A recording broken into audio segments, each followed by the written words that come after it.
Hey, what's up, guys? Welcome back to another reaction video. My name is Paul. We're here with another Geography Now segment. This time, I think it's the third one I've done here. We've moved on to Algeria, another country. I'm probably going to say this a lot throughout this series. That I don't know a whole lot much about, and I'm sorry about that. I just don't.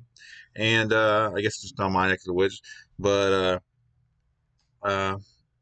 I'm looking forward to learning something new, and it'll be cool after the end of all this, like how much more knowledge I'll have learned about the world. At least, hopefully, I can contain it. But anyway, just check it out, guys. Before you do, please hit that like and subscribe button. That would help me out a lot. Thank you very much. And let's get to the video. Now just remember, when going to Algeria, no matter how much French these people speak to you, do not call them French. Okay, well, I just learned something new today. They speak French, okay? But they're not French. They speak French, right? It's time to learn geography now! Hey everybody, I'm your host Paul Barbado. Today we're going to talk about Algeria. Let's dissect the flag. Do it. The flag of Algeria is pretty simple, just white, green, and a red crescent and star. The white representing peace, the green representing Islam, and the crescent and star not only representing Islam, but the red of the crescent and star also representing the blood of those who fought for Algeria. By the way, full disclaimer, you're going to start to kind of see a pattern going on of a lot of countries using red on their flags to represent the blood of those spilled for who fought for something. Just a little heads up. Makes sense. I'm Canadian. Our flag, the red is, yeah, World Wars. All right. As of right now, Algeria is the largest country in all of Africa. That title used to belong to Sudan. However, back in 2011, Sudan split up into two separate countries, decreasing their landmass and giving that title over to Algeria. Algeria is located in the North African region known as the Maghreb, which is basically every North African country west of Egypt. Algeria is also surrounded by 6 other countries in the area, although the Sahrawi people will tell you that Western Sahara is totally a separate country and it belongs to them, but we'll discuss that a little bit later in this video. And lucky enough, in the north, Algeria borders the Mediterranean Sea, which has played a huge crucial role in its nationalistic development and import-export economy. In fact, out of all the 48 provinces of Algeria, over 90% of the entire population lives in the upper 37 provinces that border the Mediterranean Sea. The remaining Sorry, I'm going to turn off these subtitles because they're distracting, and I was using that for Indian trailer, so forgot to turn them off.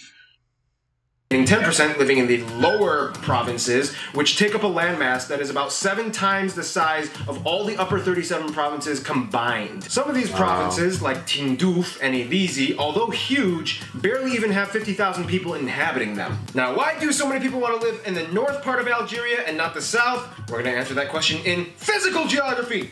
Okay. I'm just going to guess and say it's because it's desert or mountains, right?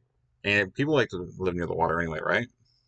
If you look at a satellite map of Algeria, you'll notice that pretty much the only green part is in the north by the Tel Atlas mountain range. The reason being that this is pretty much the only region of Algeria that has a somewhat mild and wetter climate. And even though this region only takes up a small slice of the entire territory of Algeria, it is so crucial to these people. Only about 3% of Algeria's land is arable. That's not enough for them to sustain themselves agriculturally, and to this day about 45% of their food comes from imports. Pretty much everything south of the Tel Atlas mountain range is Saharan Desert.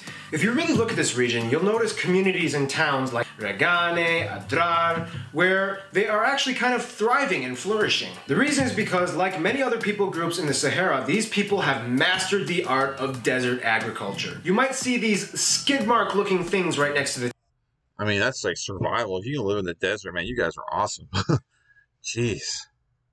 towns, and you might ask yourselves, what are these things? Well, if you look a little closer, those are actually date palm groves. And you'd be surprised, if you look in the right place, you might actually be able to find a lot of underground water sources or oases or maybe even a lake or two in the Sahara. It's not completely devoid of water sources. Algeria has also completed the daunting task of building several trans-Saharan roadways that go throughout the entire Saharan Desert into their southern neighbor countries such as Niger, Mali, and Mauritania. That's cool. The people in this region can be very interesting. So interesting that we're going to talk about it in demographics!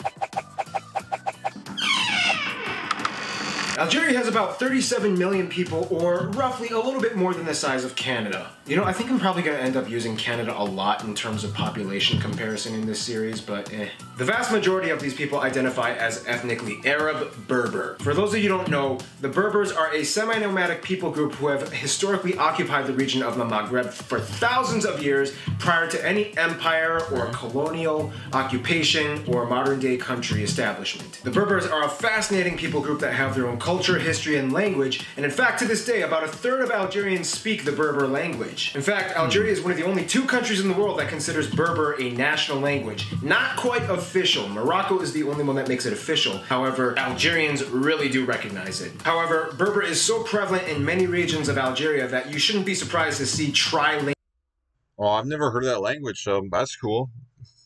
That's cool.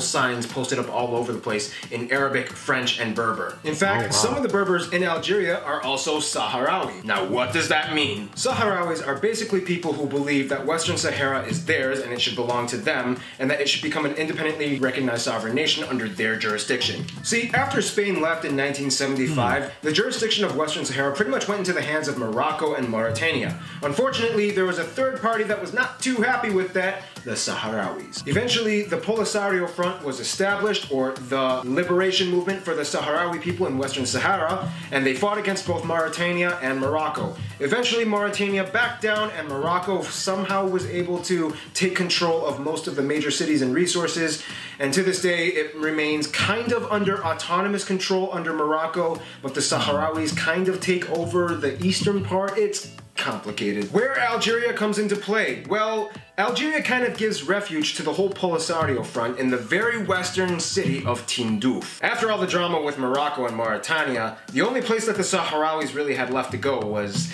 Algeria. You can imagine how that kind of probably made Morocco feel. Which brings us to our next segment, the friend zone. Wow, that's pretty complicated. Man, I wonder what the views of the people in that area think of, like, what they are, you know? What country? I guess, well, we're the friend zone, so never mind, I'm sorry. Now, when it comes to Algeria, they generally get along with all the other countries in the Maghreb region, but when it comes to the Polisario Front thing, it causes kind of a little bit of tension between them and Morocco. Algeria is a strong supporter of the Sahrawi independence movement, and Morocco just is not. Now, in terms of business, Greece has always been one of their top trade partners. It also has friendly relations with Cyprus, as it supports the Cyprus side of the Cyprus reunification movement, which doesn't really jive too well with Turkey. Now, when it comes to France, things get a little interesting. See, in the early 1800s, France occupied and settled Algeria and pretty much... I said at the beginning of the video, do not call them French, so obviously there's a riff here, so this is interesting.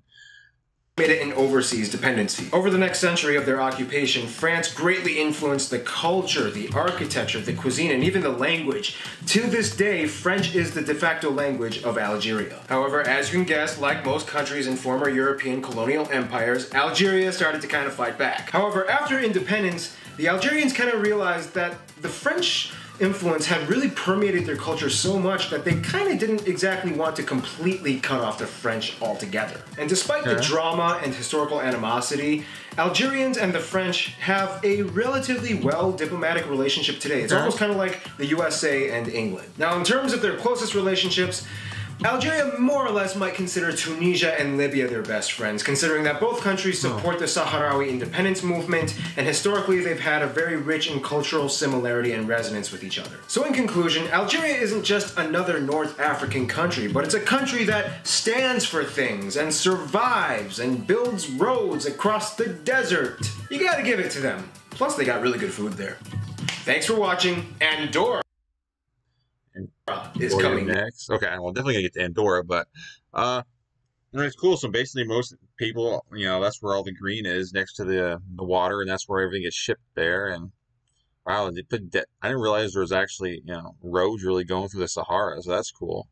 But yeah, interesting, and them and French get along. So I was expecting, like, you know, I guess a big riff. I guess there was, but everything's kind of cool now. So interesting stuff. I definitely learned a lot because didn't really know much about you guys. I'm sorry, Algeria, but thank you guys for watching, though. And please hit that like and subscribe. And I'm definitely going to get to all the other countries, alphabetical order. So you just have to, like, if your country is like way down the list. I am sorry, but I will get to it eventually.